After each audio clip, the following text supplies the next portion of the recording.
Ladies and gentlemen, boys and girls, welcome back to Basketball Conference, the ACC Football Podcast. My name is Joey Weaver. He is Mike McDaniel. Mike, Week 9 in the books for the ACC. Everything went as planned. There's no problems at all. Everybody's great. How are you? You ready to recap these totally normal and orderly games? Smiling from ear to ear, baby. Let's go. I figure we have to start with the game of the week in the ACC. There's only one place we can do that. That's in Hartford, Connecticut, where, unfortunately, our Boston College Eagles fell to the UConn Huskies by a final score of 13-3. Mike, I don't know what you did. I feel like this is your responsibility, considering the way that we went into this weekend. And just as a reminder, Producer Scott, could you play that sound of like what we did to prepare for this game? Yeah, I'm locking up UConn. Yeah, Mike, you did that. That was you, and I couldn't believe it. And turns out UConn was not only a 7.5-point underdog, just you didn't need the points at all. They just won that thing on the field. 7-2 against the spread. You had a pretty good I week. am the smartest man alive! Yeah, what was that? 3-0 on locks? I believe so. That was a big Play week the for sound me. again. Big week for me. And then, hey man, listen, on the actual games I placed bets on this weekend, like outside this podcast, I went 6-3 against the spread. So good weekend. Got it betting. back after a couple of rough weeks. I got it back big time. I really don't look at my week 8 results. Anyway, so here's the thing. Boston College might be the worst team in the Power 5. On the table. It's on the table. That's kind of my takeaway here. So BC really struggled to run the ball against UConn, which is a statement. This is a UConn defense I mentioned on the preview had not been playing that bad, right? But they weren't playing so well that Boston College shouldn't have been able to run the football on them at all, right? And that's basically what happened here. Phil Dracovic was the leading rusher. He had 14 carries for 29 yards. That's non-sack adjusted numbers. But they really couldn't establish anything in the running game whatsoever. Pat Garbo III had 6 carries for 13 yards. Like, they had nothing going in the running game whatsoever. Passing game was not much better. Phil Dracovic, 12 of 19 for 155 and 2 picks against UConn, right? So, again, like, Boston College has a ton of injuries up front. So, I do want to mention that right off the bat. Like, they are really struggling with coming into the year. They were struggling with just the offensive line, the quality of the players there. That was going to be an issue coming into the year. Christian Mahogany was the only returning starter. He tore his ACL before the season started. Like, they were young up front, right? And then a lot of their players up front started having injuries. And it feels like Pete Thamel from ESPN has been tweeting out during College Game Day basically every week that Boston College is going to be without 2 or 3 starters on the offensive line for that game. Yeah. Right? It seems like that's continuously happening. That happened again on Saturday. BC was down a couple starters up front. So that kind of tells the story here a bit. BC just doesn't have the horses in the trenches. Yeah. They just don't, right? And which is unusual. They're now 2-6. It is definitely unusual. And Phil Dracovic has been pretty bad, but like it's not all on him either, no, right? Not. Like he's kind of running for his life back there. Has he looked as good as like 2020 Phil Dracovic did, during the COVID year when he was in his first year as a starter after transferring from Notre Dame? No, he doesn't look that good. Last year, he looked fine, and then he hurt his wrist, and he came back late in the year and certainly was not himself. This version of Phil Dracovic this year is somewhere in between those two guys, right? He's not as good as 2020, but he's certainly better than when he was coming back from injury last year, right? He does look healthy. Until the third quarter in this game when he got knocked out of the game with a lower body injury, took a pretty big hit middle of the third quarter. So he's out of the game. Emmett Moorhead comes in, 9 of 18, 104 and a pick, the rest of the way. They were desperately trying to find offense here late to try to crawl their way back into this game. On the scoreboard, they were never really out of it. They were down 10-3 at halftime. It was 10-3 until the fourth quarter. UConn kicked a field goal. BC never felt like they were really in the game, if that makes sense. Like they were there on the scoreboard, but they were never really in it. They turned the ball over. They turned the ball over way too much against a UConn team that's not nearly as poorly coached as they've been in recent years. Like I think Jim Mora Jim Moore got made fun of for taking that UConn job. A lot of people are like, hey, man, what are you doing? Leaving your studio gig with ESPN to go take that job? Like, are you out of your mind? And a lot of people are wondering if UConn had even made the right hire, bringing in Jim Mora to coach. It was weird, right? But the returns have looked pretty good so far. Like, when's the last time UConn's been 4-5 through 9 games? It's been a while. So they're definitely improved. This is just such a bad look for BC. It's cool for UConn to win this game, but it's just such a terrible look for Boston College, man. That's kind of my takeaway here. You can't lose this game to UConn, man. They've been too bad over the last, better part of the last decade.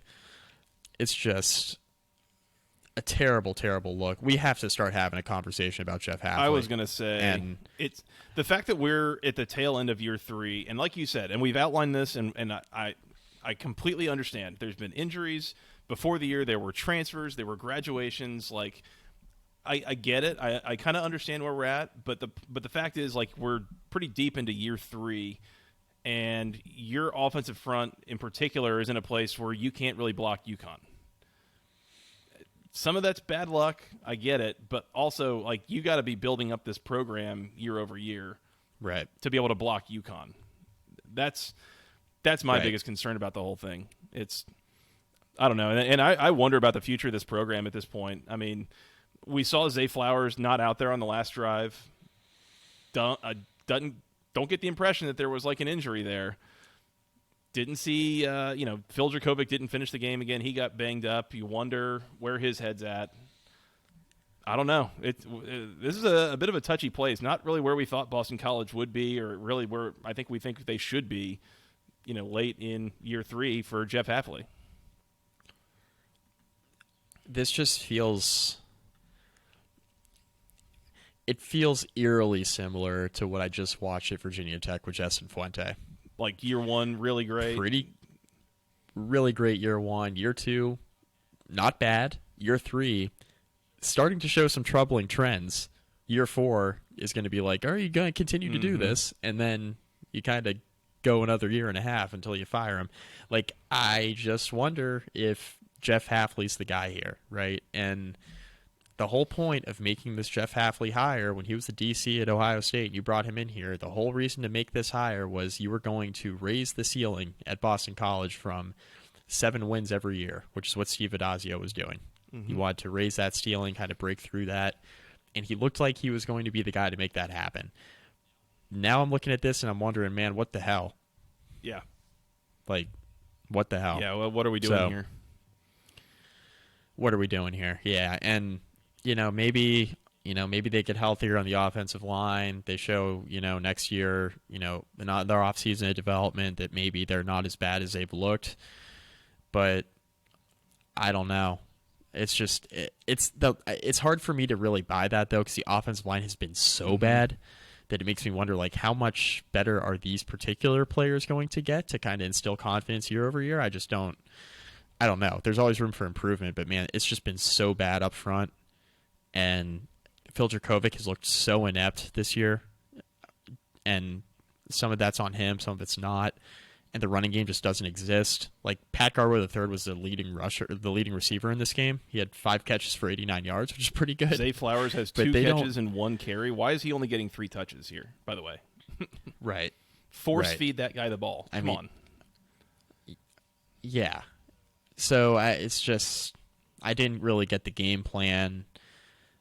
I know they're bad up front, but like, you got to find a way to score. Not being able to score points on UConn is a pretty alarming thing. I mean, BC was 3 of 13 on third down here. Worth mentioning, too, that they were -5 in turnovers. You had 2 picks by Dracovic, 1 from Emmett Moorhead. Zay Flowers lost a fumble. Jeremiah Franklin lost a fumble. UConn didn't turn it over at all. I mean, if this is an even turnover margin, it might be a bit of a different game. I mean, you outgained UConn, at least on a total yardage basis, not necessarily a per-play basis. But, I mean, that's a way to give away a game, and you're making mistakes like that. It's tough to get over.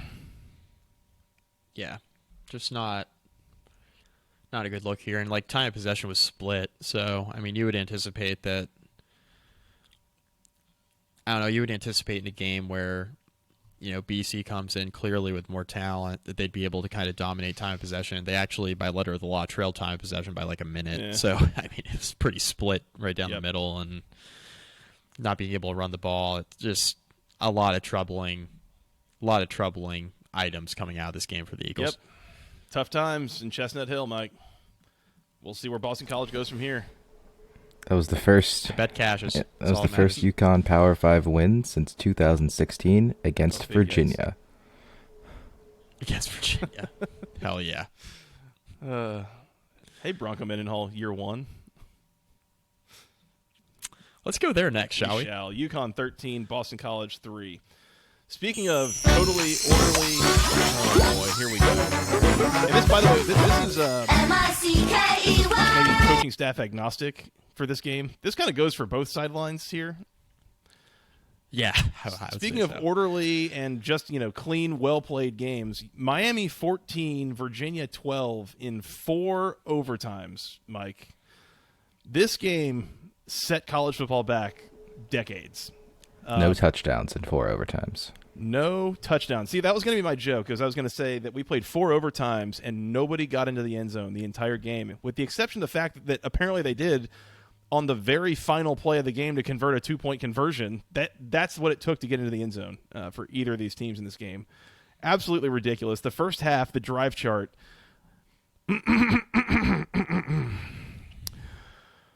Punt, punt, punt, punt, punt, punt, punt, punt, punt, punt, field goal. I think I got all that right. I believe that's yeah, right. What is that? Like 9, 10 punts? Goodness. And then you get in the second half, and it's a totally different just nightmare. Field goal, punt, turnover on downs, punt, field goal, punt, punt, field goal. And that's how we got to overtime at 6-6. I mean, we could set a beat to that drive chart. Punt, punt, punt, punt, punt, punt. Yeah. Making Avicii proud. R.I.P. So, look, this was actually, it's pretty funny because this was actually a pretty cleanly played game. Weirdly. Not a single turnover. Weirdly. Like, not a single turnover, only 72 yards worth of penalties combined between the two teams. on 11 flags.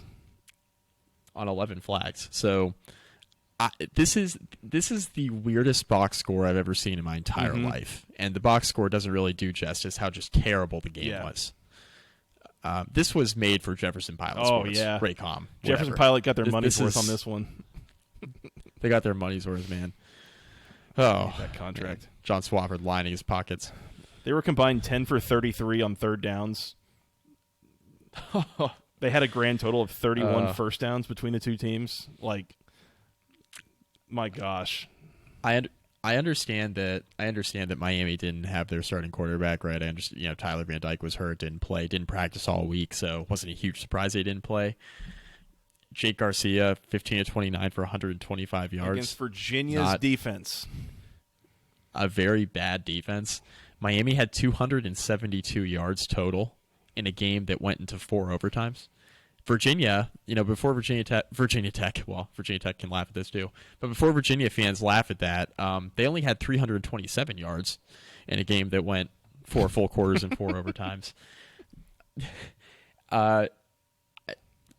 I'm kind of ashamed to be a fan of a team and an alum of a team that is a member of the same conference as these two schools.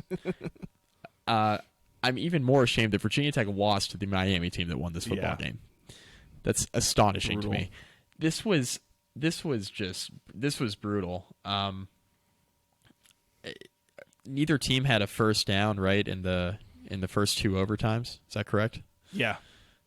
Yeah. We went 4 possessions on the first 2 overtimes, and I think the most yardage gained was like 6 yards on any of those possessions. Like, if those overtime possessions started on your own 25 and not the opponent's 25, they'd still be playing right now. Like, that game would not be over yet. They'd still be punting. Some say he's still punting to this day. I mean, to this day, yeah. By the way, can we just nominate the entire Miami offense for the Kobe Bryant Memorial Volume Shooter of the Week award? I was gonna say I'm looking at this now, and Henry Parrish actually had a decent day. He averaged almost 5 yards per carry. Outside of him, though, it was kind of scary hours. Train wreck. The entire Miami offense racked up 272 yards on 70 plays. Good for an average of 3.9 yards per play. And I know that, and I was able to do that math really quickly because they averaged both 3.9 yards per pass attempt and 3.9 yards per rush attempt the entire game. Goodness. So I said that thing on. I want to kind of go back on something I said last week, and this is going to be a theme because we have some things we have some games to get to later that I need to kind of repent my sins for, so to speak. I said on the Saturday Night Fever recap that we did after Week 8 that I thought that Mario Cristobal was, the right hire and the guy long term. Bro. 14-12 against that Virginia team. King. We're absolutely sure he's the guy long term. Man. Right? Are we sure? I have my questions. With what I've seen from this Miami team this year, man, I'm not so sure anymore. I'm not either. All it took was another week of data. I'm now not so sure. I'm back to being not so sure. I was going to say, this is a game, by the way, where the only thing that I feel like either team's fan base really has to feel good about is Miami fans can feel good about the fact that 14 points is more than 12 points. And that is where it ends.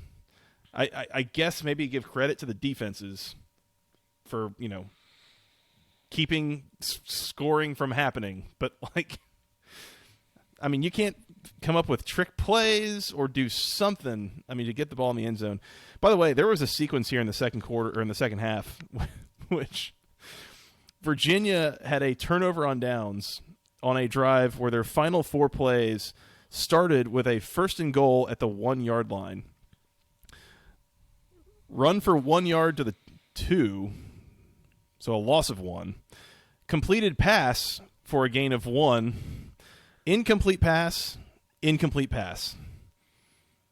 Hell yeah. So you ran 4 plays, you lost a yard, you gained a yard, and then you threw 2 incomplete passes from the 1-yard line. That's what we got. And so then Virginia turned it over on downs. Just incredible. By the way, if you would have just kicked a field goal in retrospect, you would have won the game. The still shot of Tony Elliott just standing there with his hands on his hips, just in shock. Gosh, which one? That he lost that it's game. Week 9. He's been doing that all season. No context. No context. College football had the screen grab of him just kind of sitting there like this. It's like that. What is the soccer fan meme? Who's the really disappointed looking dad, standing in the stands? Yeah, it's pretty much what it was. Was that Algeria? Somebody tweeted a side by side of that, and I was cracking up. I forget who it was. It was so Perfect. funny. Mario Cristobal left a Oregon team that could absolutely make the college football playoff. He left that team for this. Man. Couldn't be me. I really don't think this roster is in an awful place to where, well, this just happens. It's just going to take time. Like we have said, this Manny would not be doing this right now. Manny would not be messing around. And they probably would have lost at least one game that was kind of a head scratcher, but they'd probably be at least 1, if not 2 wins better than they are right now. So I said this about Notre Dame too. We'll get to them in a minute. I said this about Notre Dame also. It didn't have to be year 0. No, it doesn't. Honestly, don't even count it that way. Year Right. 0, Duke should have been year 0 and somehow is not. Yes. These teams should Right. not be year 0, but kind of are looking that way. And that's not a good thing. You don't get that benefit of the doubt. Right. Yeah, there are some teams in the ACC that, and I guess that Duke is the example where that should have been year zero, and it's not. Like Virginia Tech, I think we all agreed probably year zero, and it is. Miami should not have been year zero. Virginia even. They lost a lot, but when you return Brennan Armstrong at quarterback, it should not be year zero. And all of the skill talent on offense. Like, all of his receivers are back. You got the quarterback back. Yeah. I mean, again, the big question there was the offensive line all totally just abandoning Virginia. And there was definitely some shenanigans, it sounds like, that happened with the outgoing coaching staff and how they encouraged or maybe just suggested that these offensive linemen look elsewhere and like all that stuff. So I get that, but I don't know. Still seems like you should be able to cook that up also something. just happened. That also, yeah, and that also just happens with a lot of outgoing coaches. Yeah. You know, so like, I have trouble using that as an excuse, especially with, you know, like you mentioned, UVA returned a ton of talent at receiver and in the running back room and at quarterback. 12 points against that. By the way, against that Miami defense, 12 points with that offensive talent, 12 points. This is a bad look for both teams. Is the takeaway here? We're all dumber for being a part of this. I think that's where I'm at with it. There was also a sequence very, very late in regulation that we're going to have to revisit here later in the show. Yep. We have an award winner. We do. Miami 14, Virginia 12. If you're ready to move on, Mike. I am. You pick. Should we talk about let me ask you this, Mike. What was your favorite Wake Forest turnover in the third quarter against Louisville? Wow, I have 6 of them to choose from. There are a lot of options, yeah. Louisville 48, Wake Forest 21. Just like I said, Louisville was going to win this game on the field. It was a stinky number. We steered into it, and we were rewarded for it. I don't know what to tell you. You got to start listening to me on these picks. I can't find the tweet. We had a fan reach out. I'm sorry, a fan of the show reach out, and they tweeted at the both of us, and they said, "Hey Joey, you were right." And I said, yes, I need to eat crow on the podcast, which I will. I was wrong about Wake Forest. I got it wrong. But and Joey, you kind of said this on the flip side. You were like, yes, I was right, but I totally could have predicted 8 turnovers by Wake Forest. Yeah. By the way, matching the record set by Miami a week ago that hadn't been done in an FBS game in 15 years, what was that? or something? 2009. Hadn't been done in a Power 5 game in 13 years. Hadn't been done in an FBS game since 2017. Unbelievable. And it was just bizarre the way it happened. So this game goes into halftime. Louisville misses a field goal with about a minute left. Wake gets it back. Can't really do anything with it. Can we talk about that missed field goal real quick, though? Yeah. Louisville made that field goal twice. Yes, they did. Yeah. Gosh. They made that field goal twice. They were icing the kicker, and then they got called for a false start, right? Wasn't it a false start? And they got pushed back 5 yards and then missed it. Well, so you got called for a false start, but it was one of those where they blew the whistle too late, got the snap off, kicked the ball, goes to the uprights. Called back, false start. Do it again. Line it up from a 40, I guess a 37-yard field goal. Line it up, snap the ball, kick it up, through the uprights, good. Nope, flag on the play, called for holding, which, by the way, when's the last time you saw holding called on a field goal attempt?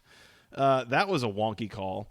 So now back it up 10 more yards. Now it's a 47-yard field goal. Kick is up, and it is to the right, and it is a miss. And that's, awesome. So that's how we go in 14-13. Wake has the lead at halftime. Wake's Oh, and by the way, pause. Dave Clawson was speaking to the fence. Yes. Said incredible sound. Good timing. I didn't see that one coming. Very good. Clausen, I totally lost my train of thought. That was so good. Clausen was going into halftime talking to the sideline reporter, and he said, he told Sam Hartman, hey, we're good. We had a rough start, but we kind of got the offense back underneath us in the second quarter. Hey, we're right in this game. We're making some plays. Defense has been really good. We're right there, 14-13. We couldn't have played worse in the first quarter, and now we're in the lead at halftime. Got to feel good about where we're at. Wake makes a lot of great halftime adjustments. Like, they're in good shape here. They've got a 1-point lead. Like, they're right where they want to be. Yes. And then what happened? They got outscored 35-7 in the second half. That's what happened. Yeah, and 35-0 in the third quarter because, Mike, the Wake drive chart here. Pick six, fumble, interception, fumble, 3 and out, pick six. And then they fumbled again. Like, it was unbelievable. So, and a couple of these, like, I think 3 of these were Sam Hartman fumbles on plays where their offensive line just, like, got beat like a drum, basically. He got hit from behind at one point. He got hit in the front at one point. Like, all these causing the ball to come out. Yes. A couple of the interceptions he threw, I think one of them was tipped, and that wasn't great. And I don't know if you saw what happened after that. It was a tip ball that was intercepted by Monty Montgomery, the linebacker for Louisville. He starts running it back. He fakes a pitch to one of his teammates, and then takes 4 or 5 more steps, and then actually pitches it.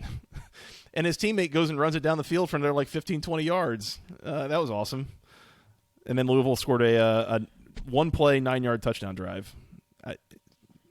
This thing got just totally out of hand instantly, and this thing just snowballed.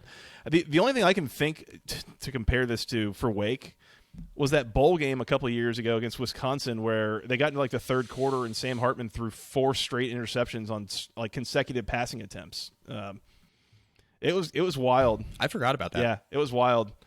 And I remember that one game of I think it was 2014 too, is that Georgia Tech Orange Bowl team that played Pittsburgh, that I think they were up 35-0 in the first quarter because Pitt turned it over 5 times. I mean, it was unbelievable. Yeah. Just bizarre. I think you texted a group chat after the third or fourth turnover of the third quarter. It was hard to keep track because there were so many of them.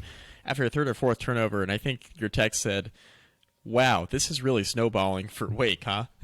It's yeah, I'll say. It was just they couldn't stop turning it over. It was incredible. Yeah. It was every time I looked up, Louisville had the ball again in the red zone. And I will say so they pulled Sam Hartman at the end of the third quarter. So the final play of the third quarter is Wake has it 4th and 3 on the Louisville 17-yard line. They're going for it because at this point they're down 41-14. 41-14. They're going for it. Sam Hartman throws a pass. He's kind of throwing an in route to his left, and I guess you call it underthrowing the receiver who had broken in, and he threw it behind the receiver. And the defender was right there. I mean, caught it and just ran, took off running, and I don't think anybody touched him, basically, for 87 yards or something.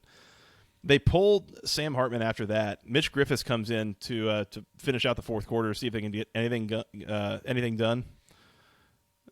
They could not. From there, fumble, interception, and then finally a touchdown. But I will note that touchdown for Wake Forest came immediately following a drive that was 11 plays, 55 yards, and an interception, where Mitch Griffiths threw a pass intercepted by Quincy Riley, who then fumbled on the return, so Wake recovered on the 11-yard line and then scores a touchdown in 3 plays. And that was how we got to 21 points. But, yeah, Wake just gets rolled here by turnovers, and some of it's bad luck for sure. But I don't know. Louisville's defense, I will say this, quietly starting to play pretty well. And obviously when you get 8 turnovers in a half of football, the stats are going to look good, but Wake was not having an easy time running the ball. This was a struggle for a lot of the game for Wake's offense, even when they weren't turning the ball over. So, credit to Louisville for that. And then, Tyon Evans had a really good game, only 11 carries, but for 106 yards and a score, including a pretty long run. Louisville's offense, I thought, played pretty well in this game. Malik Cunningham had a pretty good day. Passing stats were fine, but he had a couple of rushing touchdowns on the ground as well. So good effort from Louisville. I thought that they were dead in the water. I thought Scott Satterfield was as good as fired. I don't know. They might be able to win at least one more, if not two, get bowl eligible, and we'll see what happens from there. But I don't know. It was a good performance from Louisville, kind of just an unlucky thing from Wake. I would be curious to know what would have happened if this hadn't just totally snowballed on Wake and all the turnovers and everything the way that it did. I mean, Louisville looked like the better team even in the first half to me. I mean, I know Wake was leading 14-13 at halftime, but Louisville looked like the better team in the first half. And, we just talked about the turnovers at length in the second half, but, I thought Wake Forest's offensive line was overwhelmed by Louisville's pass rush. I thought that Louisville's front seven played exceptionally well against the run. Wake just didn't really have a ton to offer up front in this football game, and it made life difficult on Sam Hartman and that offense in the first half before all the turnovers happened. And that's why you had Dave Clawson going into halftime talking about, we didn't play particularly well in the first half, but we have the lead. It's almost like he felt fortunate that they were kind of sitting where they were. But this was I haven't seen the post-game win expectancy numbers from Bill C. I'm curious what those were. I have a feeling that Louisville's post-game win expectancy was probably still pretty high, right? I mean, you take the crazy turnover luck out of it, it's had to have been high. I mean, Wake did not look like the better team in this football game in the first half, even when they had the lead, I guess is what I'm getting at. So take the turnovers out of it, maybe obviously would be a lot closer. I mean, if these teams play 10 times, I don't think either team wins by 27 very often. This might be the only time that happens, right? So I think this final spread of 4 scores is, almost entirely due to the crazy turnover luck that occurred in the second half. But I thought Louisville was the better team in this football game. Yeah. So Louisville winning is not what surprised me. It's more of the margin, the spread, and how it kind of snowballed and got away. Yeah, the margin, exactly. Yeah, I agree with that. I think if they played 10 times, it might be 5-5. It might be 6-4. I think they were reasonably evenly matched, which is interesting when you see a team with a number 10 right next to their name going on the road against an unranked team that has been talking about firing its coach all year. And for those to be evenly matched, I think it reflects well on Louisville, because Wake has been legit good all year, and this was, Louisville played with them and caused a lot of these issues for Wake. So Wake is always going to struggle against teams that, I don't want to say struggle. They're always going to be in a dogfight, I guess is the better term. They're not necessarily going to struggle and lose outright like this, but they're always going to be in a dogfight or in a tight game against teams that recruit well and have a bunch of really good talent in the trenches especially. So Clemson, good example of that. I know that game went to a few overtimes, so Wake could have easily won that game. But, Clemson, very talented. Louisville, very talented. Not well coached, really, in most games, but looked good on Saturday. They had their moments. Yeah. Scott Satterfield was his bag, by the way, with some of the play calling. We had a 28-yard touchdown pass from running back Braden Smith in the third quarter at one point in the middle of all the turnovers. That was the moment it was like, oh, this is what we're doing here. Like, he's feeling himself. When that happened, I was like, man, we're calling halfback pass up a few scores with Wake Forest turning the ball up, being allergic to taking care of the football. I'm like, this is Satterfield's trying to bury this game today. And as he should. I mean, he needs all the style points he can get at this point. Absolutely. Louisville 48, Wake Forest 21.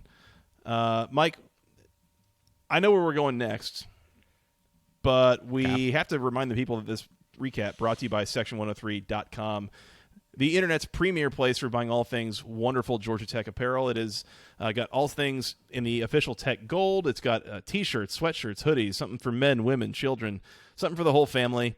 We've got the official word marks. Got that ATL logo. It's still available. There's hoodies again for it's kind of cooling off here. The new coach hoodie, kind of fashioned after the one that we see Brent Key running up and down the sideline wearing. That one is available as well. I love my Section 103, and you will as well. Use promo code GOACC for 10% off your first order at section103.com. If you're planning on going to one of these games later this year, it's almost basketball season. We've had some fall baseball going on. Like, if you're looking for something to wear to go support the Jackets, go to section103.com and once again use promo code GOACC for 10% off your first order. Mike, Florida State 41, Georgia Tech 16. I don't know. It seems fine. This is kind of what we expected. Florida State actually looked pretty good. I think at times, I guess they hit some big plays. It felt like they struggled to be methodical. Georgia Tech's defense I thought played okay, but there were just a few big broken plays that Florida State was able to score on. Zach Gibson plays the first 2 drives for Georgia Tech, and then Zach Pyron, the true freshman, comes in after that. He, for a true freshman, hadn't played before. Like, this was his first college football action, basically. I was okay with what he looked like. He looks like a gamer. It sounds like there's some really good leadership stuff where apparently I just love the image in my head of a true freshman getting his first action. He plays for like 4 drives. You go into halftime. Apparently, the rumor is that he tore into some of his teammates in the locker room about doing their jobs, that kind of thing. 18-year-old true freshman played about not even a half of football, yelling at his teammates, getting them in line, and I love stuff like that. So, yeah. Good on that. Florida State just way too much here for Georgia Tech. They scored late. It seemed like they were ready to just run out the clock, get out of here, get healthy, and be ready for Miami next week. But they do score late, and then I think the funny thing is we'll see what shows up on Bad Beats with Scott Van Pelt on Monday. But so Georgia Tech has the ball, and with the final play of the game, and this is a hilarious comparison to last week when Zach Gibson just steps out of bounds with a chance to win the game. Zach Pyron down 41-10 with the time expired on the clock, goes barreling into a Florida State defender, runs him over to get into the end zone and score. And remember that the spread of this game when it closed, I think depending on the number you got, was around 24. And the score at the moment that Pyron scores the touchdown is 41-16, which is a 25-point margin. And they didn't let Georgia Tech kick the extra point because time had expired. Bad beat city, baby. Bad beat city. I thought they actually chose not to. Like, I think you have the choice, and they chose not to. I don't think they give you the choice. I think if it doesn't matter and time has expired, they just tell you, no, game's over. I love that for me. Yeah, right? Worked out for you. Scott was on the right side of that. Scott earlier in the week was saying, I'm getting a ticket in on Georgia Tech plus 23, and I told him, do not do that. So, what was that Adam Sandler sound once again? I am the smartest man alive! Seems relevant. Anyways, please continue, Mike. I mean, Georgia Tech didn't have any answer for Florida State's passing game. I mean, Jordan Trapp's at 400 yards passing. So. Nor did they really have an answer for Florida State's defense. I mean, no. Well, first half drive chart: 3 and out, field goal, punt, 3 and out, 3 and out, 3 and out. Not great. No. This went exactly how I thought it would. I mean, Florida State, again, they were sloppy, I think, in a number of cases. I mean, 13 penalties for 104 yards. They were -2 in turnovers. One of them in particular was pretty ridiculous. There was a sequence, and this is their second possession of the game. It's late in the first quarter. Florida State gets the ball at they work the ball down inside the 10-yard line there at the 9. Jordan Travis completes a pass to Micah Pittman for 6 yards, and now they're at the 3. They call a timeout to avoid the play clock running out. They get out there, they run for 2, so now they're at the 1. They call another timeout. Again, this is still like mid-first quarter, basically. They call another timeout, I guess just not liking the look. And then they come out of this second timeout in consecutive plays, drop the snap. Charlie Thomas picks it up for Georgia Tech and runs it back like 80 yards to set up that field goal. Good stuff, Florida State. So they were clearly a little bit sleepy here at noon in Tallahassee. Yeah. But lucky for them, they were playing Georgia Tech. That helps. That'll help to work off a hangover. It does. And you can really just insert name here, and there's like 5 teams you could put in there. But good thing they were playing Team X. We really could stand to make a new bit on this show of the ACC playoff contenders of the week, which is the bottom 4 playoff, because there's more teams than there are spots in that that are contenders for bottom 4 in the ACC. I forget bottom 4 in the ACC, bottom 4 in the Power 5. You can make the case for several teams. Mm-hmm. So one more note here that I will mention is if you're looking at this and saying you got to fire Brent Key, you're like, oh, he's screwed. There's no way you can hire him, dude. This does not reflect on Brent Key. Like, you're without your quarterback.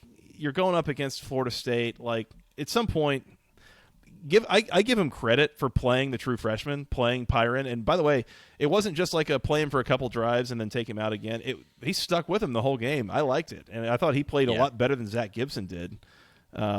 So I give him credit for that. This was just, by the way, there was also a coaching call. I'd be remiss if I didn't mention this. Coming out of halftime, Georgia Tech is kicking off to Florida State, gets an onside kick and gets it, and then goes down and scores a touchdown right at a halftime. Like, that's a really good sign. That's a good thing to see. So, they're playing to win the game. I like that aggressive call and the way that it worked out. So, I don't know. I don't really blame a blowout loss here on Brent Key, is all I'm saying. So, if you felt like this is the thing that should disqualify him from the head coaching search, think again. Like, this went about the way it should have, with the way that Georgia Tech's roster is, the shape that it's in right now. Yeah, I mean, if you're blaming this on Brent Key, you're probably one of those people that just doesn't want Brent Key in the first place. Sure. Right? You're not like you're not really a neutral fan, right? Saying that, I want Brent Key to be the head coach, and this is why we can't hire him. Like, nobody rational is going to be saying that coming out of this, I don't think. And I'm not saying that he is. So. And I'm not saying that they should hire him. Right. I'm just saying that if he's a candidate, this doesn't disqualify him. Like, this is not the data point for no, we're not hiring him. And the other thing people might point at is, he was the offensive line coach, and the offensive line has sucked. And it's like, okay, well, yes, but there's some other context there with injuries and players getting medical DQs, and Jeff Collins didn't want to recruit any offensive linemen in his first class, and some nonsense like that again, I don't fully ascribe to Brent Key and his ability to coach an offensive line. So I'm keeping an open mind, is all I'm saying. I'm not saying Key is the guy. I'm not saying he isn't. They've shown more under Key than they did under Jeff Collins in like 3.5 years or whatever. Sure as hell have. So. They kind of looked better with Pyron at quarterback under Key than they did at times with Sims at quarterback under Collins. I mean, goodness. Says everything you need to know. Sure does. Florida State 41, Georgia Tech 16. Mike, should we talk about your alma mater, or do you want to keep putting that off? No, let's get this over with. The number 24 NC State Wolfpack 22, Virginia Tech 21. This was a game. It was something. It was something. Yeah, it was something. NC State kicks a field goal as time expires in the first half to take a 3-0 lead into halftime. So, by the way, this was one of 2 games this weekend that went into halftime at 3-0. So the ACC really just putting on a show for the rest of college football this weekend. Can you believe the overhit here? I can't. Okay. Yes. Okay. Impossible. Continue. Sorry. And I'm not going to take up too much time here. You know this a lot better than I do. I was more just astounded that Virginia Tech came out of halftime and 3 of their first 4 possessions go for touchdowns, including an 80-yard pass, or I guess an 85-yard touchdown to Caleb Smith. I mean, just ridiculous. Like, how I do basically nothing on offense for the entire first half and then come out like gangbusters in the second half and then stop playing offense again and then lose. I mean, just the way this happened was really wonky. This was a tale of 3 games for Virginia Tech. So game 1 is the first half version of Virginia Tech, in which they had 4 punts and a fumble. They were trailing 3-0 at the half. Then the next game is Virginia Tech's offense coming out of the second half, in which they scored touchdowns on their first 2 possessions, then they fumbled, and then they scored another touchdown on the following possession to take a 21-3 lead. And then it's that offense that reared its ugly head in the first half and most of the season, it's back. Punt, punt, punt on the final 3 possessions of the game offensively. Meanwhile, the defense gave up 3 consecutive touchdowns to NC State after playing pretty well to start the second half. And really the entire first half, the defense just kind of stopped playing late in the game. So this basically epitomizes Virginia Tech's season. Virginia Tech had 12 penalties in this game. 10 of them were false starts. Woof. So I think if there's one It's area I would look at Virginia Tech sitting here at, Sorry. If there was one area I had to kind of like go back like 30,000 foot view and be like, why did I think Virginia Tech could make a bowl game, and like why was I so wrong? I was really wrong about how bad the offensive line is. Mm-hmm. I thought the line would be better, and they are far worse than I thought. I mean, you have 13 penalties for 69 yards, and 10 of them are false starts. Like at some point, you got to stop jumping offside. Like, the offensive line just week after week after week after week just comes back and bites this offense in the ass. And the offense isn't that good to begin with. So you have all that stuff happen. It's just not a recipe for success. Virginia Tech's been struggling to run the football all year, too. They didn't run it particularly well in this game. Malachi Thomas had 9 carries for 21 yards. He was the leading rusher. Grant Wells had 2 touchdown runs at the quarterback position. Non-sack adjusted, 11 carries for 17 yards. It was not good. I love a stat line like that. That's 11 carries for 17 yards with a long of 20. Yeah. Oh, yeah. Oh, yeah. He was sacked 4 times, by the way. It was bad, man. Yeah, he was sacked 4 times. So, I don't know, man. Like, I will say this about NC State. They got a quarterback at MJ Morris. They have a quarterback at MJ Morris. Kid's a freshman, came in relief of Jack Chambers, threw 3 touchdown passes, had 265 yards passing. Yep. He's a stud. He's the guy. He's a stud. Forward, man. He's going to be good. Yeah. Highly touted recruit, too. Mm-hmm. So, like, this is kind of what you've been waiting for. I mean, this will be the quarterback moving forward for NC State. They would be crazy to continue to run Jack Chambers out there. I think it's pretty clear that MJ Morris is the guy. And he will be the guy moving into the future, so you may as well play him now. NC State somehow 6-2. And good for them, because without Devin Leary, I wasn't sure how this was going to go. Virginia Tech was a 2-touchdown underdog here, and I picked NC State to cover. And for a while there, it looked like they were going to lose outright by multiple scores, but then Virginia Tech remembered they were Virginia Tech, so that didn't happen.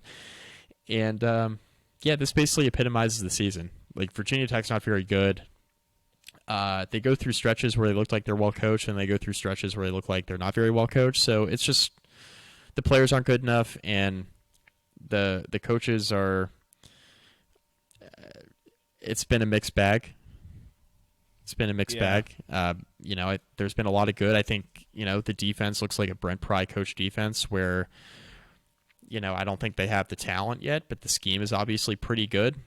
And this is why you hire somebody like Brent Pry, is because the defenses at Penn State were solid. And lo and behold, he's got players that don't really fit his scheme, but the defense has kind of held its own for most of the year. It hasn't been like a great defense, but it's been average to above average most of the year, which I think a lot of Tech fans would have taken coming into the season.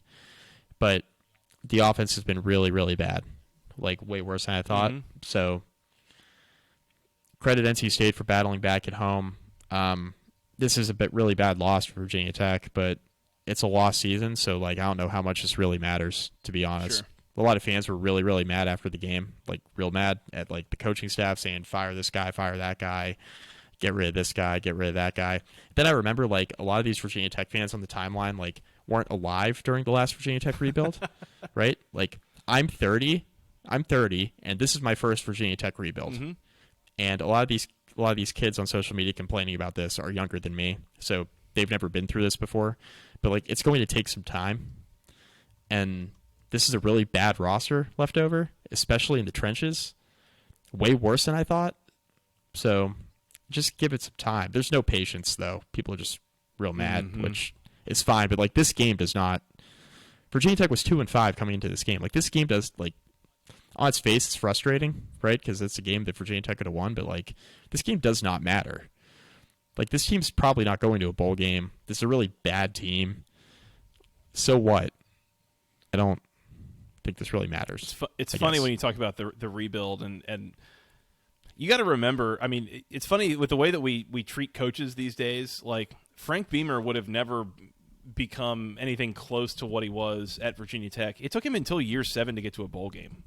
Like they didn't even make a bowl game until 93 after he took over in 1987. Right. So it took a while. It did. And I'm not saying that this will or should take a while, but it's just, give it more than like 8 weeks for the team, for the coaching staff to fix roster issues, which you can't really fix mid-season. Like this, there's no free agent market technically. There's no, some of these things. Yeah, I will say I thought that the story of this game for me, or one of the really interesting storylines at least, was the NC State quarterback situation. And you talked about MJ Morris coming in for Jack Chambers, and Morris, the freshman, and a high potential kind of guy. But in a way, it was also the way that they managed the quarterback situation, because Jack Chambers played the first 2 drives, then MJ Morris played the next 2 drives, and then Jack Chambers came back into the game, and then Morris came back into the game before halftime, and then Morris played the entire second half. And so there was like this ping-ponging thing between quarterbacks drive to drive for NC State in the first half, which is kind of bizarre. But I think they made the right call. Just let Morris play. And we've said, I mean, he's got a much higher potential, I think, with his arm in particular. He's going to be a much better passer than Jack Chambers is. And so I think that's the thing going forward. And I realize that you're still ranked, and you've still got things that you're playing for, and you're trying to win 8-9 games this year. But I kind of feel like you just need to rip the Band-Aid off. Unless you get to a game where it's like, we just need to run the hell out of the ball, so we're just going to run Jack Chambers out there. Like if it's an opponent that's anything close to an equal match where you're going to need to throw it on a consistent basis to win, then you need to be just throwing the freshman out there and come what may. Like, this is the situation you're in. I mean, are they really losing that much by playing Morris? Like, they don't have anything in the pass game with Jack Chambers. He adds a really nice rushing element at the quarterback position they didn't have with Devin Leary. But, like, they're not losing anything in the passing game. And MJ Morris, like, he showed he can get outside the pocket in this game and move. Oh, yeah. Like, I don't think they're not going to be in a situation here where, like, oh, MJ Morris, then he's a bona fide pocket passer. He's not going to give you anything in the running game at the quarterback position. It's going to be more like Devin Leary again. No, he's like, plenty athletic. He's plenty athletic, yeah. So I think this kind of provides you the best of both worlds and a little bit more in the passing game than you would get out of Chambers. So I think you roll with Morris. Plus, I mean, this is a good time to get experience under his belt, and they have a good team, and they should just keep kind of rolling forward with good players around him and just see what he's got. So I think you roll with Morris. The only reason I think NC State might be hesitant is maybe they don't want to burn a red shirt there, but at this point, like, NC State's got a good, like you mentioned, Joey, like, they got a good team here. So you can make a New Year's 6 game with this team. So you may as well just see what you got, and that'd be a great experience for Morris and big-time bowl game. And, I mean, this is still a very solid NC State team despite all the injuries. Yeah. I mean, your final 4 games, home against Wake Forest, home against Boston College, at Louisville, at North Carolina, like, telling me you can't go potentially 3-1 against that stretch? It's up there. But like you said, I mean, the biggest thing you're losing with going from Jack Chambers to MJ Morris is just experience. And he might make more mistakes than Chambers would or that kind of thing. So you just got to decide, I guess, if you're going to live with that. But there's a lot more plays that Morris is going to make that Chambers won't. So that's the other side of that coin. Yep. Anything else here, Mike? You ready to move on? Yeah, I mean, I don't want to talk about this anymore. Well, I have one thing. Virginia Tech now ranks second to last in the country in penalties behind our Bowling Green Falcons. Hell yeah. ACC, baby. That was the other thing I was going to respond to. I thought about was, you talk about like 10 false starts out of 12 penalties. And I think ideally what I would want to see from a coaching staff at that point is, you pull a couple of guys and say, you take a couple plays off. We're going to let somebody else play that maybe knows the snap count or something like that. The problem is that Virginia Tech's roster is so depleted that is just going to absolutely torpedo whatever drive you're on if you're getting offensive linemen out of the game. Like, the guys that are out there aren't that good. The guys that are not out there are worse, are really bad. Yeah. So, Yep. you're kind of between a rock and a hard place there, trying to create accountability, but also you're going to torpedo your offense until you just ignore it, I guess. I don't know. Yeah, absolutely. NC State 22, Virginia Tech 21. Two more here, Mike. And honestly, we've kind of done this whole thing in reverse because these were probably the two most impactful, best games of the day. I don't care. I'm a sicko. Guilty as charged. Isolate that. I was going to say, isolate that. Guilty as charged. Go ahead, clip that. Yep. Notre Dame 41, the number 16 Syracuse Orange 24. This thing just totally got away from Syracuse in the second half. Could not hang in the trenches, baby. They couldn't. Could not hang in the trenches. I don't want to say this went exactly how I thought because it didn't. Notre Dame, I thought, was pretty impressive from the jump, and to the point where Syracuse was kind of out of this game a bit going into halftime. I was like, man, 21-7, but it feels like Syracuse is down 5 scores. And then Syracuse kind of fought their way back in. They played a pretty good third quarter, kind of got their way back into it, made it competitive again. And then Notre Dame just kind of stepped on them again in the fourth quarter. So Syracuse has had trouble stopping the run. Mm-hmm. We talked about that in the preview. They struggled against Clemson. Clemson had over 300 yards.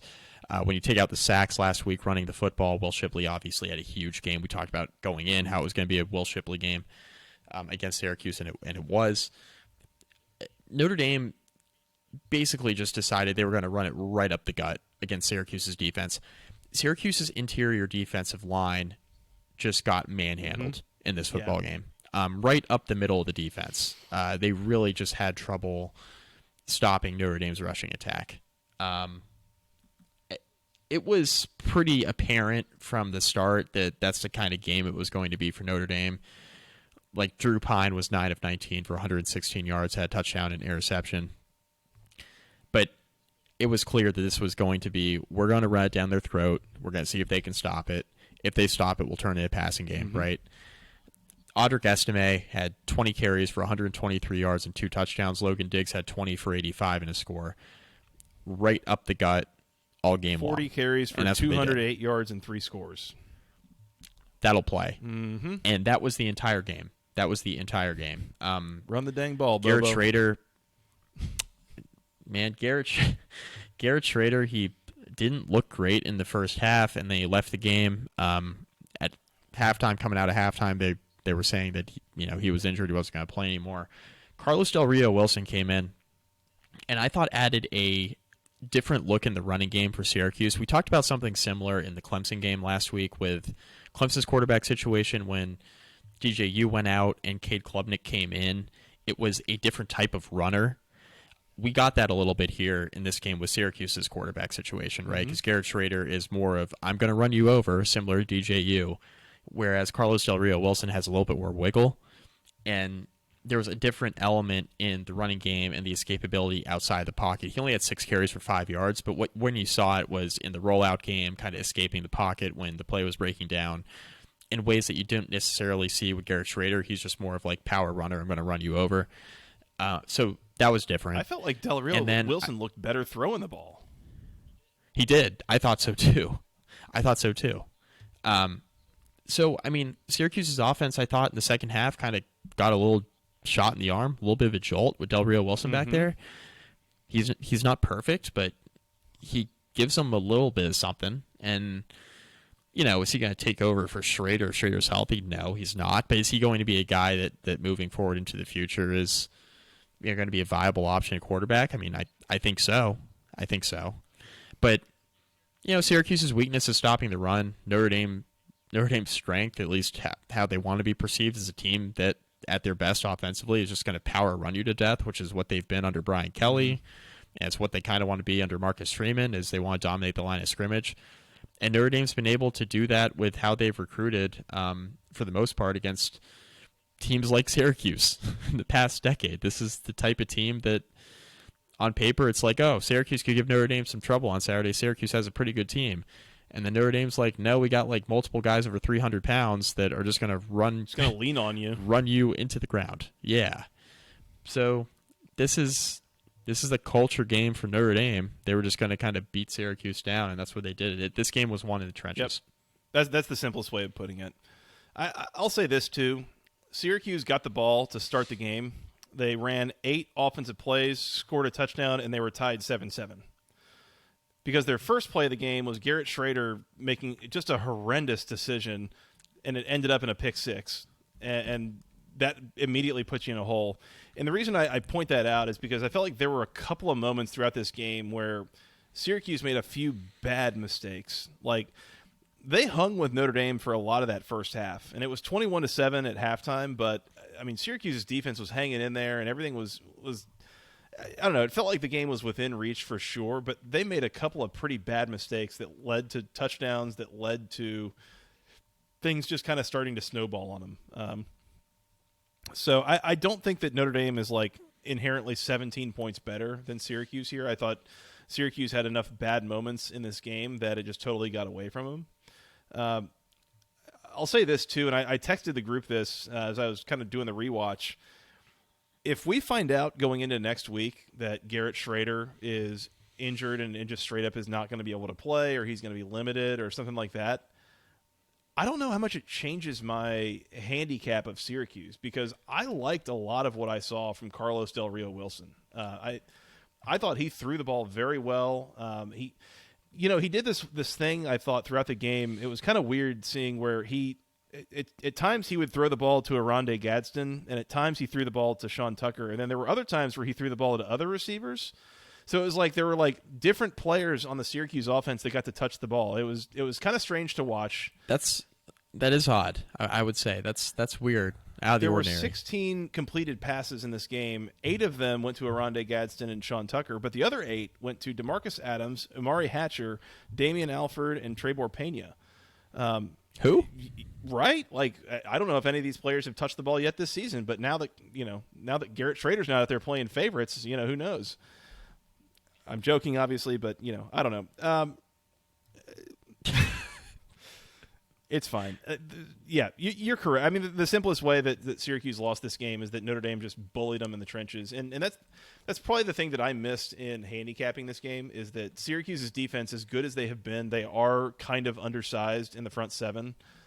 And if there's one thing that Notre Dame's offensive line is not, it is undersized. They are correct. Big, bad, mean, physical, all that. And so, yeah, I mean, when Drew Pine only has to throw 19 passes and you score 41 points, like, it's pretty clear what happened there. And this isn't even a good Notre Dame offensive line relative to their standards. Yeah. Like, they're not terrible, but this is not a really good Notre Dame offensive line like we're used to seeing either. Yep. So it kind of shows a talent gap. 2 things real quick. So we have a Sean Tucker tweet. Oh, my body is ready. I'm gonna read this first, okay? Because I have another one that I'm going to read as well that's making fun of Sean Tucker. Here's the first one. This is Sean Tucker himself. Saturday we lost, Syracuse 24, Notre Dame 41. Sorry, I can't even do this with a straight face. I'm not pleased with the outcome of the game. It just wasn't our day. I'm not pleased with my performance, so I'm grinding harder this week on and off the field. I rushed for 60 yards and TD. I don't know why I said it like that. That's how he wrote it. Yards. Hashtag please. Scott, producer Scott, Joey, my son just turned 4 months old. If I gave him the old, quill and ink, so to speak, I think he could pen a tweet that's a little bit better than Sean Tucker's. I just keep telling myself that Syracuse has a very well-renowned journalism broadcast school. I think he's practicing. I think he's practicing what he learns in class. That has to be. I don't even know what his major is. That has to be the answer, Mike. Some 3rd grade reading level head assery. Okay, let's go to Notre Dame defensive back Brandon. By the way, sorry, one other little minor note Yes. there is I'm seeing questions in a couple different corners of the college football internet where people are asking, is this a bit or is this serious? Like his Twitter account, and nobody knows the answer. Nobody knows if he's serious or not. I wonder, and I've always wondered, is this even a real account? That's what I'm. Is this actually him, or are we just assuming it's him? I don't know. Okay, so let's go over to Notre Dame defensive back Brandon Joseph, because Joey, you referenced the pick six, right? The pick six off the bat. That was Brandon Joseph who ran that back, 29 yards for a Notre Dame touchdown to start the game. I First play. saw this. I did not realize that was a Notre Dame player. Go ahead. Yes. Oh my God. There is a screenshot of Brandon Joseph stuffing Sean Tucker from this game. A screenshot, Like a full-on WWE spine buster, basically. Yes, yes. Brandon Joseph's tweet reads, "Today we defeated Syracuse, and I am hashtag pleased with the 34, like Sean Tucker would write, with my performance." Oh, God, that's incredible. It's perfect. This guy gets it. He just gets it. This is the greatest sport on earth, Mike. I will hear no different. I mean, he let it marinate for like a couple hours after the game. He's like, "Should I hit send on this tweet?" And he goes, "You know what the hell? I'm firing on it." We need to get the Herm Edwards sound. Don't click send. Oh yeah, we'll add that to our arsenal. Syracuse, it's fine. You'll be fine. Don't worry about it. Nobody else on your They'll be schedule fine. has an offensive line like that. And honestly, I don't know if anybody left on the schedule actually has even like a decent offensive line. So we'll see. Yeah, it'll be a different type of game if Syracuse were to lose one, like the next four. It'll be a different reason, I think. It won't be because they got dominated up front. But maybe I'm wrong. Yep. Notre Dame 41, Syracuse 24. Last one, Mike. We'll keep moving, go kind of quickly here. The number 21 North Carolina Tar Heels 42, Pittsburgh 24. Tried to tell you. No. I am so mad with the way that this like all happened. Tried to tell you. Pittsburgh had the lead through 3 quarters here. I was right, and then I wasn't. Yeah, and then North Carolina said, "Oh, wait a second. We have Drake Maye." What's better than this? And- Guys being dudes. And he's Sure. really, really good. He is. Really, really He's so good, good, dude. man. 388 through the air I mean- and 5 touchdowns, along with being the team's leading rusher with 61 yards on the ground. I mean, I'm pretty sure he set a school record for consecutive games or most games in a season with 5 touchdowns or more. I can't remember exactly what the stat was. That's good podcasting. there. him, Lamar Jackson, and there's one other quarterback from recent memory. I don't know if it's Deshaun Watson or someone else, Trevor Lawrence maybe, that in like career 5 touchdown games, he's tied them in the ACC history. Yeah. Yeah, so let's get this out of the way here so we don't waste any more time with this conversation. Drake Maye's NFL good? Yes. Okay. Drake Maye's Just want to make sure. leader in the clubhouse by a mile to win ACC Player of the Year. Yes. You posed a question to Scott and I. Hey, should we bring this up? You were like, should we bring this up on the podcast? Like, who's the ACC Player of the Year through like the first little over halfway through the year?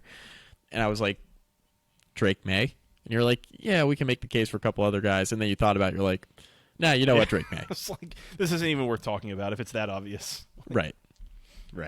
So, yeah, I mean, Carolina just basically hit the gas in the fourth quarter. Mm-hmm. That's basically what happened here. I mean, I thought Pitt played fine. I mean, I thought the game plan was pretty much what we thought it would be. They were going to try to run the ball with Izzy Abanikanda and just take the ball out of Carolina's hands as much as they could. It worked for a while. But eventually, like, you're going to have to punt, and then you're going to have to get some stops. And not a lot of teams can stop Carolina's offense right now. So that's basically it. Like, that's kind of how this went. So Pitt played better than I thought. I mean, they were right in this game later than I thought. I thought they'd hang around early.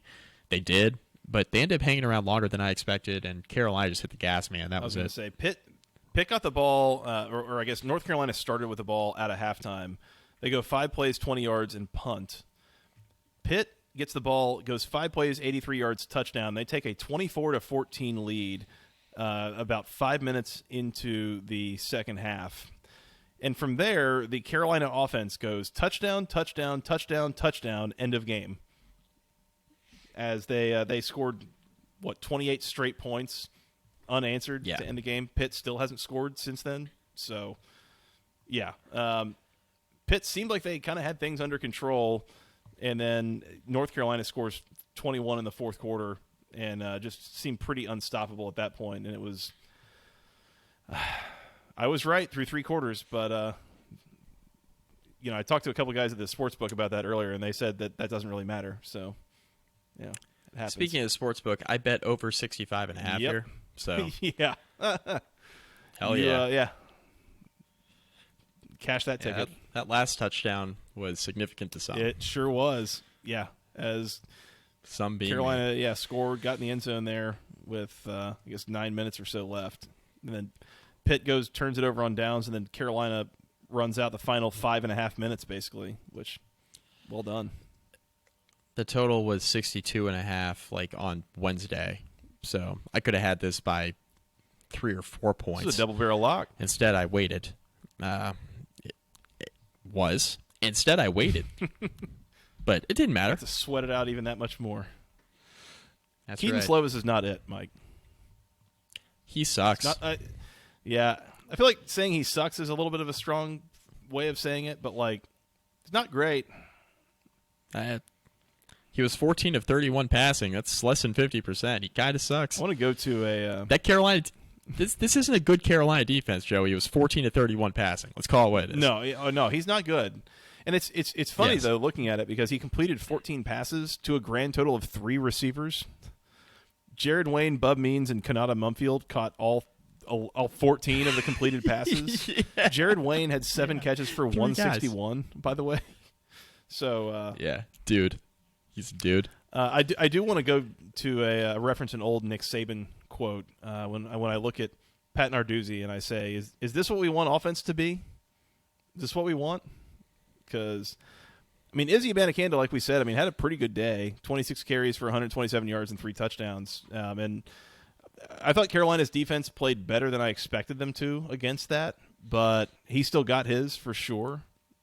But I guess they had to kind of get away from the run there in the fourth quarter as they were chasing points. And the moment that Pitt has to abandon the run is a bad moment for Pitt football right now. That passing attack is not a well-oiled machine by any stretch of the imagination. You know what's funny about Pittsburgh is that the funny thing is that, Pat Narduzzi, he runs off Mark Whipple, and he's thinking about it, and he's like, you know what? I'm going to run him off because I trust the way that I can coach defense and my teams play defense. Yeah. And then his defenses aren't good enough to overcome the fact that you can't outscore North Carolina, right? A Mark Whipple coached offense, I don't know about with Keaton Slovis necessarily, but a Mark Whipple coached offense could have at least had a chance to keep up. Sure could have. And defense hung in there for a while, but I think the whole defenses win championships adage is kind of out the window in modern college football. You just got to score, man. Well, look what Tennessee's doing. You just got to score. And Pitt wants to do things the old-fashioned way under Narduzzi, and I don't think that's going to work long term. Narduzzi wants to do the things the old-fashioned way. Credit to Frank Cignetti Jr. I bet he's going to get a raise after this year for doing it Narduzzi's way. You just look in the bank account, you say, wait, my paychecks are cashing? Okay. Whatever you want, sir. Pitt is going to a bowl game, right? They're 4-4. Final 4 games: home against Syracuse, at Virginia, home against Duke, at Miami. I'd say pretty much every one of those games is winnable and losable. I think they probably go 2-2. Coin flip city, and go to a bowl game at 6-6. Yep. And do we know what the magic number is for North Carolina in the Coastal Division? It's almost 0 at this point, isn't it? I'm looking at this. They are 7-1. The next closest team is Duke at 5-3, but Carolina has 4-0 in conference. Yes, and Carolina has the win over Duke. has the win over Duke already. Yeah, you're right. I was looking at overall, not conference standings. I'm sorry. Duke's 2-2. Miami's 2-2. Carolina's beat both of them already. So Carolina essentially they're like 3 games clear in the Coastal. Mm-hmm. So I'm pretty sure they can clinch in 2 weeks. If they beat Georgia Tech in when is that? I guess that's the weekend before Thanksgiving. No, Georgia Tech isn't winning until then. So, I mean, yeah, they're about to wrap this thing up when they get to like 5-0. Yeah, they'll have that wrapped up. This could be. I mean, mathematically, I think Carolina could actually win the division if they beat UVA and if Duke and/or Miami lose. Yep. Because Georgia Tech's too far behind. Like, Carolina would have to lose 3 times. Well, and if Carolina has the win over Duke and Miami, they would both need to win out. And then Carolina lose out after beating Virginia. So, yeah, I mean, you're potentially like a week away from Carolina clinching the division. Yeah, I'm going to need to verify that. But I think Carolina can clinch if they beat UVA on Saturday. Pretty sure. Joey, question. 12-1 North Carolina, ACC champion. Is that a playoff team? I don't know, man. The They'd strength have of to beat schedule Clemson is soundly. not great. I mean, FAMU, App State, Georgia State, Notre Dame, and Notre Dame was the loss. And then playing in the ACC Coastal. If Notre Dame wins out, Carolina wins out. Notre Dame finishes the season 9-3. That's Carolina's only loss, and Carolina just beat Clemson in the ACC championship game. It's probably going to be a top 4 to 5 team at the time. I don't think so. Does that team go to the playoff? I don't think so. Not this year. Not with the way things are shaking out between Ohio State, Michigan, Georgia, Tennessee, Alabama. Not to mention all the Pac-12 teams. Like, I don't think 12-1 Carolina makes it. Okay, here's a fun one because this team is kind of a little bit lower on people's boards. I know we're running long, but TCU is undefeated. TCU has been kind of winning games by the skin of their teeth here and there, but they're like a top 6 or 7 team in the country, right? Neutral field, you taking Carolina or TCU? Probably TCU right now. I think I trust TCU's defense a little bit more than I trust Carolina's. I agree. You trust in TCU's offense as much as you trust Carolina's offense? That's more of a push. Maybe Carolina gets a slight edge there. But if I'm trying to figure out who can get like 4 stops throughout the game, I think I trust TCU to do that more than Carolina. Yeah. But it'll be a fun conversation. Man, I was peeved with how they're not going to do that though. TCU wins 41-31 at West Virginia. They scored a touchdown with like 30 seconds left in a game where West Virginia was like a 7.5 point dog, and I had them in a pick'em contest. Like, gross. Anyways, that's a bad one. Mike, that's all I got on games this weekend. Do you want to give us some awards? That was thorough. It was thorough. Yes. Let's do it. Scott, cue the music. The Go ACC moment of the week. This is where I'm going to actually see this game because we referenced a situation that happened late in the Miami-Virginia game that I don't know that I can necessarily do it justice. Producer Scott, can you please walk us through exactly what we spent about 12 minutes of our lives on trying to figure out what was going on? Yeah, so Miami's driving down the field at the end of the fourth quarter, and they're clearly not really trying that hard, but they're on like the 5-yard line. And trying hard enough. There is about a minute left running clock, and there's a false start. Well, the false start causes a lot of confusion about how much time's left. Are they doing the 10-second runoff? Are they not doing the 10-second runoff? Meanwhile, I'm looking at this game on a second screen. I keep looking down. Every time I'm looking down, Mario Cristobal is asking the refs how much time's left. It takes no less than 10 actual minutes to figure out that there's 37 seconds left, to the point of which, once they start the clock again, Miami runs it down 20 more seconds and calls a timeout. Hell yeah. Do you remember how many times they went to the monitor to there were at least 2 if not 3 trips to the monitor to go review and try to discuss and figure it out. I saw at least twice. There might have been a third. I don't know, but it was ridiculous. And all of that resulting in Miami calling a timeout to avoid a delay of game penalty is fantastic. Go ACC to that. Rich. Good coaching, too. As we expected from Mario's team. Anyways, the Brian Van Gorder Memorial You Tried Award this week goes to the Wake Forest Steamin' Deeks, who, they tried, damn it, to break the record of turnovers. And they almost got there with 8, including 6 in the third quarter. Good try, Wake. You almost got there.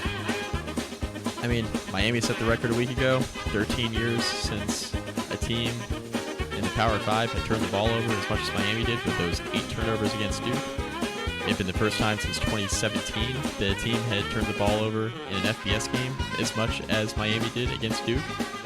It took 1 week for Wake Forest to turn the ball over as much as Miami did. 8 turnovers. Bold strategy, Cotton. We'll see if it works out for them. They tried to break the record. The Kobe Bryant Memorial Volume Shooter of the Week award might go to the entire Miami offense, short of Henry Parrish Jr. God, so many candidates this week. It's hard to keep track. Yeah, there was a lot of setting offense back in the conference this week. So I guess Miami's offense, other than Henry Parrish, NC State's rushing attack, 34 carries for 60 yards. Not great. Virginia Tech's rushing attack, 26 carries for 50 yards.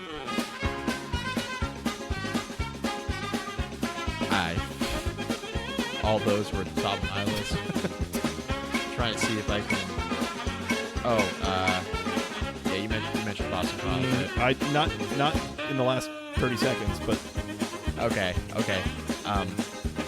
Boston College's leading rusher was Phil Dracovic, 14 for 29. As a team, they're non-sack adjusted though, 30 for 76. Pat Garwood with a third, 6 for 13. God. Boston College rushing offense. To that we say,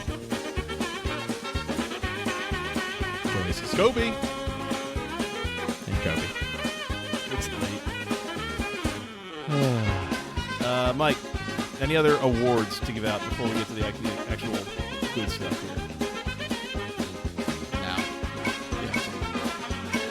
All right, team of the week. Who you got?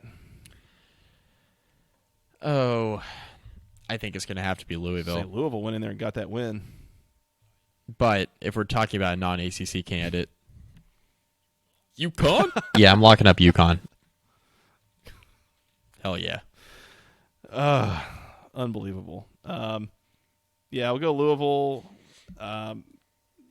Yeah, Louisville. I'm not giving it to Miami. I'm not doing it. Player of the week. You really wanted to. You wanted to. I kind of wanted to. Player of the week, probably Drake Maye. He was really good. Yeah, Drake Maye or Jordan Travis are the two candidates. Shout out MJ Morris too, by the way. Yeah, that's not to twist the knife. That's but, solid. You know, he was good. That's solid. How about Jared Wayne in a losing effort for Pittsburgh? 7 for 161. Looking like friggin' Reggie White back there. Wait, who are we talking about? Oh, I meant Jared Verse. Never mind. Jared Verse for Florida State, who looked like Reggie White. No, I was Pittsburgh wide receiver Jared Wayne does not look like Reggie White. That would be something. That'd be even more impressive. Yeah, shout out to him as well. Good performance. Looking like Reggie White. Yes, I do know what position Reggie White played. Thank you. What side of the ball he played on. Go ACC. Mike, that's all I got. Anything else on Week 9? Nope. We should come back and preview Week 10. We got another busy week. Double digits now. Yeah, we're getting into November. We got some weeknight action on Friday. Duke and Boston College. So buckle up your chin strap for some real prime television for that one. I think Duke is gonna clap that ass. This is a family program, Mike. Duke is favored by like almost double digits on the road. What I said. Yes. So that'll be fun. And then we got a bunch of conference action and a couple of out-of-conference games, too, on Saturday, including the Florida State-Miami game is coming up this weekend. So keep it tuned here. the Tecmo Bowl as That's well. right. Yeah, the Tecmo Bowl, the real tech for the final time I'm gonna- on an annual basis. I will sadly Hokies opened. be in attendance. Hokies opened as a 4.5-point favorite. Which kind of feel like whichever team was the underdog, I'd be happy to take that pick. So I agree with you. Scott, what'd I you say, will sir? sadly be in attendance for the Tecmo Bowl. condolences. Oh, yeah, thoughts and prayers. At least it's at 12:30. Mike, let's on Jefferson Pilot, just as the Lord intended. T's and P's. Let's get out of here. We'll come back and preview Week 10. In the meantime, you can find us on Twitter. I'm at FGRS Joey. He's at Mike McDaniel SI. Together we're at BC Podcast ACC. Go find us on YouTube, by the way. Hit the subscribe button. We are building up that subscribership. We're getting close to 100. We need more help. Please get us there. We'll have a dedicated URL for you. Just go to YouTube, search for Basketball Conference, and go from there. You can find us on iTunes and Spotify for just the audio format if you want. You can find us. You can send us an email with your questions, comments, concerns. The longest email address known to man, basketballconferencepodcast@gmail.com. Thank you. I think we do have a listener email that we're like way behind on, but we'll get to that. I promise. I swear. We have not forgotten. Yeah, we'll get to it. Mike, where else on the social medias? Facebook. Facebook.com/basketballconference. Rate, review. Find all of our podcasts All of there. them. Every one of them. All of them. Find Every us one on of them. Don't quote Insta, me.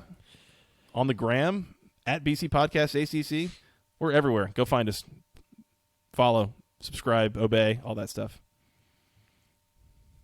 Bear down. Bear down. Mike, that's all I got. Anything else? Think We'll we're come good? back and preview Week 10? Yeah, let's We do it. have to. All right. For that guy, Mr. Mike McDaniel, I am Joey Weaver. And for producer Scott, by the way, producer Scott's here too. For Mike McDaniel and producer Scott, I am Joey Weaver. Thank you guys so much for listening. We will talk to you again soon. Until next time, go ACC.